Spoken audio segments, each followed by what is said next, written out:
my name is Viet Nam. You can call me Jason. I'm 11 years old. Today, let's continue about our 12 signs to recognize an honest person. So, let's get started.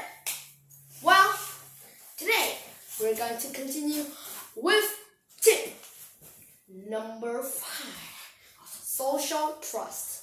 Well, always an honest person.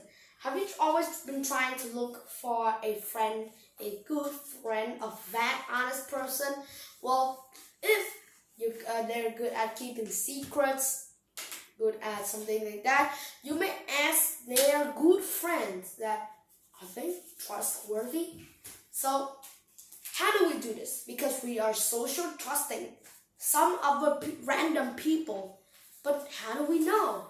We may find some people that know the honest person, and then we can ask them about their identity. Yeah, and that's how we get to know much easier about how that person is an honest person or a dishonest person. Yeah.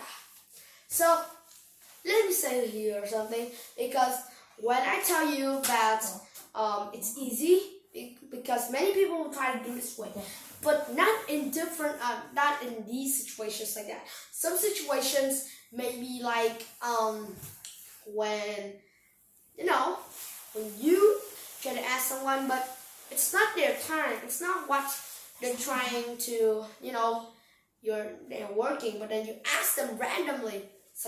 Random time like this, when they're busy, you have to look at what they're doing first, and then you can ask them. Because if they're busy, you can just ask any other time, right? Because that is all polite. Now we move on to tip number 6, and do you know what that is? Well, it is one of another good tip to help you recognize that this is an honest person. Just like tip number 5. Number 6, that's number 6 here, recognizing mistakes. Because honest people, they will always recognize mistakes. Just like dishonest people, when they accidentally, like this chair, they accidentally throw into other people's heads. Ugh.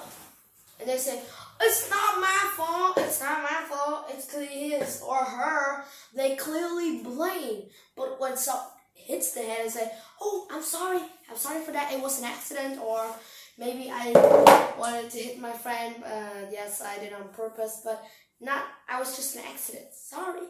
So, honest people, they will always try to recognize their mistakes by apologizing, saying please, thank you, and always knowing their mistakes first. Before saying about the solutions, the situations, the things around them, they have to recognize their mistake first. Before others, you have to recognize your mistake. You bumped into someone and they hit you. So, their problem is you cannot blame. You have to know that you bumped into them first. So know your mistakes first. Recognize your mistakes first before blaming another person. So that is the meaning of this tip. Well guys, I think that's the end of my video. Hope you like it. Thank you so much for listening. I'll see you in the next video. Goodbye.